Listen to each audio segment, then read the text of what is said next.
That's terrifying. Yeah, this old deck's kind of strange.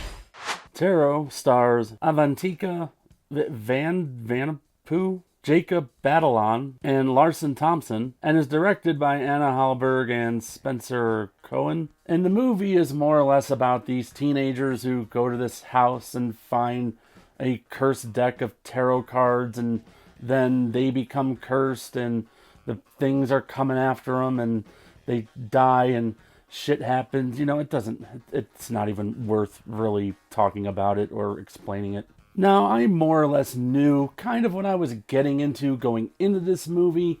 The trailer itself looked like complete shit, and the Rotten Tomatoes score at the time was like single digits. So I kind of got the gist that this is not going to be a good movie. But that's not to say that a movie that's, graded this low or looks like crap can't still be fun. There are plenty of movies that are not well liked by critics that I enjoy. So I thought, hey, at the very least, I could maybe go into this movie and it might be complete crap, but maybe I could walk out and kind of laugh at it, have some fun with it. But not in this case. And that's because this movie was just flat out terrible. Instead of taking the time to build a logical story and build tension and atmosphere, key ingredients for any horror movie or movie in general, they just said, screw it, took the basic concepts of Evil Dead, Final Destination, and maybe a pinch of Supernatural, added tarot cards to that, and then just smeared shit all over it like a toddler's awful finger paintings. It all moves too fast from one scene to the other, almost like a teenager on a pixie stick high wrote and directed this thing. None of it is scary. As a matter of fact, I think most of it is corny and cheesy, and I found myself laughing through most of it, and not like in a fun kind of I'm having a good time laughing. It's that embarrassed laughter. Like, not embarrassed that I am watching it. I feel embarrassed for the people that are actually in this thing. Who cares? Now, I'm probably going to spend more time picking this thing apart than this movie deserves to be even talked about, but if there is any place to kind of start, the beginning is as good a place as any. First off, this movie opens and we are already in the middle of relationship drama. Now, typically, you need to establish characters and get to know who they are before you get to all that stuff, because that's what gets us invested. But it feels like here the first 10 minutes of this movie was chopped off. And by doing that, it makes me not give a shit about who these people are and what's going to happen to them. It's about as substandard of an intro as you can have, and it's annoyingly long as well. And speaking of the kids themselves, they all suck. Now, I say that in all respect to the people themselves, the actors, because I'm sure they are lovely and very nice people. It's nothing personal, but the acting here is bad. It is stilted. It is wooden. It is emotionless. It feels like they are just going through the motions as if this was like a filmed table read or a filmed rehearsal. And especially during some scenes where they're supposed to be upset about a friend's death, because not one of them could look like they gave a shit. Like, it more or less went like, hey, where's so-and-so? She's dead. Oh man, that sucks. But are we gonna get going then? Yeah, it was that bad. Plus, all these characters act stupid and make stupid decisions. Now, it's not uncommon for horror movies to have people act stupid, but in this scenario, they absolutely know better. For instance, one's horoscope says that her personality is that she runs from danger, and that maybe she shouldn't. So once the characters establish that they need to do the opposite of what their instincts tell them to do, in this case, run when she shouldn't, what does she do? She runs. And another who shouldn't make impulsive, irrational decisions makes them. These characters are just, oh god, they're just brain dead. All of this just makes me give zero fucks about any of them when they start getting picked off. And this is on top of already establishing them as poor characters at the very beginning.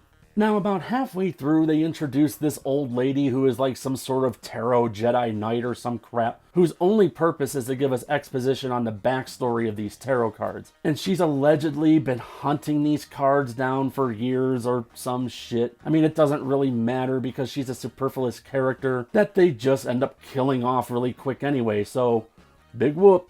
And normally, this is where I would start rooting for the killers, because if the main characters all suck, surely the killers themselves are interesting and more fun to follow, right? Nope. Nope. No. No. No. The killers or the ghosts or whatever the hell they are, they all suck here too, because they are not scary and they are all telegraphed in that stereotypical modern scary way. You know, loud noises that come out of nowhere when it's quiet. They all scream at the camera. That's one thing that just drove me nuts, is that every time one of these damn things was on screen, for the most part, I think maybe except for one, they all kind of scream and then bum rush the camera like this.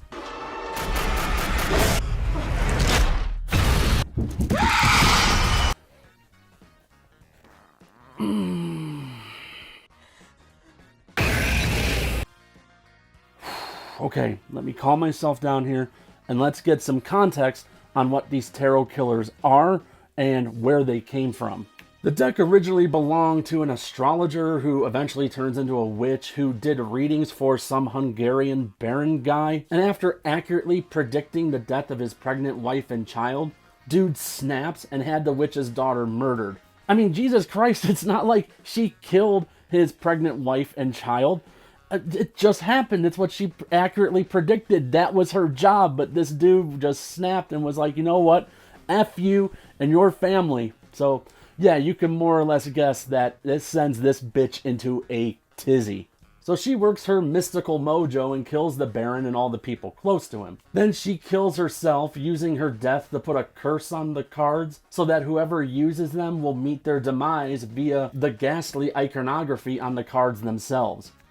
And that's basically the gist of this movie. It's just your average run-of-the-mill revenge curse flick. Now, I know you're sitting there asking yourself, hey, Jester, you have all the answers. What would you have done to make the movie better? And I will answer that very, very thoughtful question with, maybe they shouldn't have made the fucking movie! Okay, once again, calm. First things first, let's talk about where this info was dropped. All this info regarding the cards and the history behind it was dropped at a point in this movie where I stopped caring. Maybe, just maybe, if they had gotten this out at the very beginning of the movie, or towards the beginning of the movie, or in a different fashion, it would have given better context to what was going on during the sequences as the movie plays out, instead of just info dumping the way that they did. And yeah, it's just bad. It's just bad. Now, obviously, not everything in horror movies needs to be explained. And in this situation, had they left it unexplained, it probably would have worked better. But since they went through the trouble of adding this whole backstory and explaining what the curse was, putting it at the beginning was probably a far better option than leaving it where they did. Also, I think this movie would have been better served if they did go that Evil Dead route.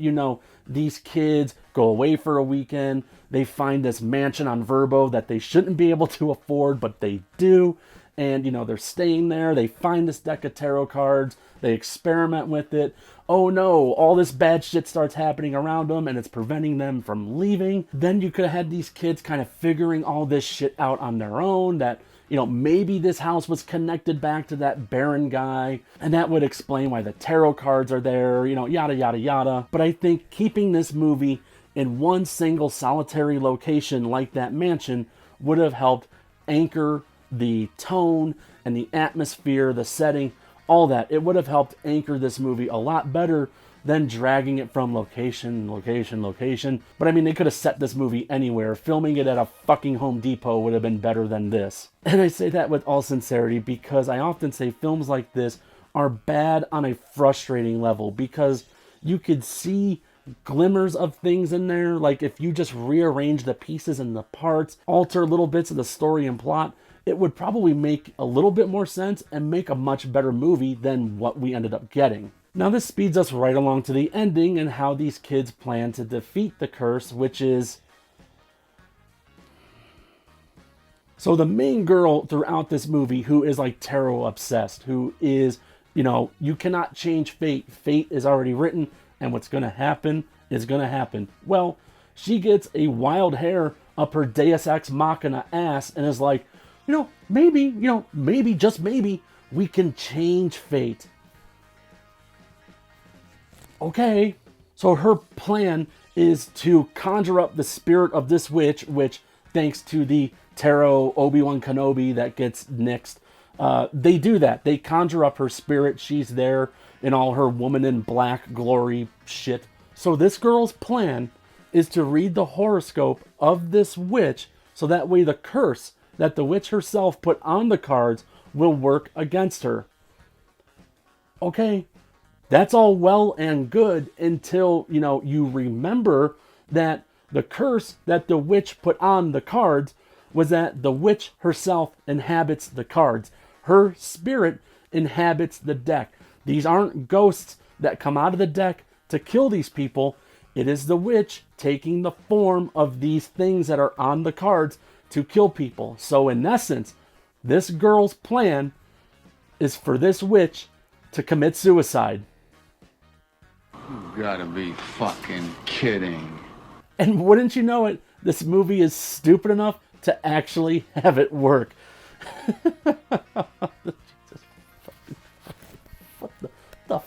What the fuck?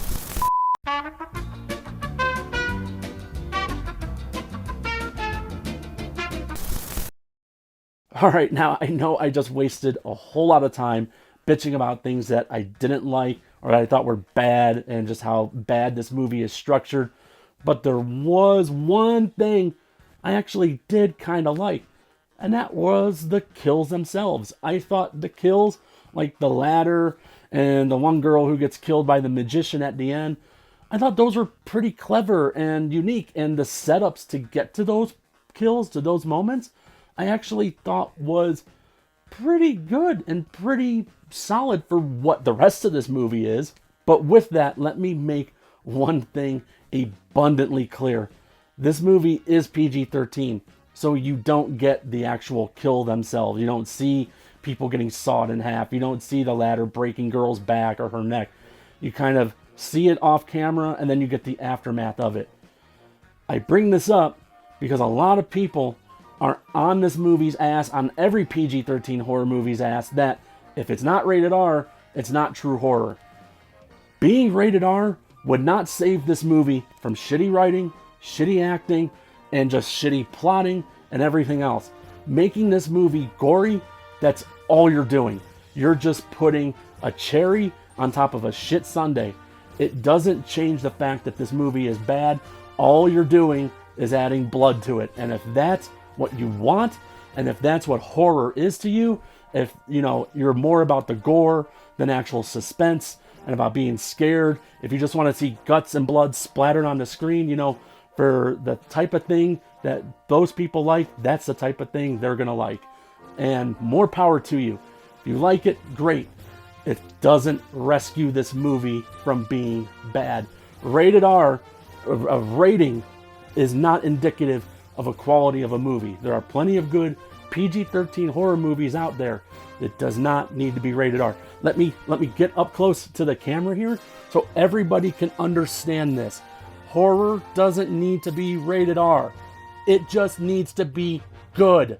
But if you're looking for my overall recommendation on Tarot, it's a shit burger. Do not go waste your time to see it. I wouldn't even say waste your time streaming, but if you have the ability in an hour and a half to kill that you just don't want back, then by all means, go waste your time. Who's next?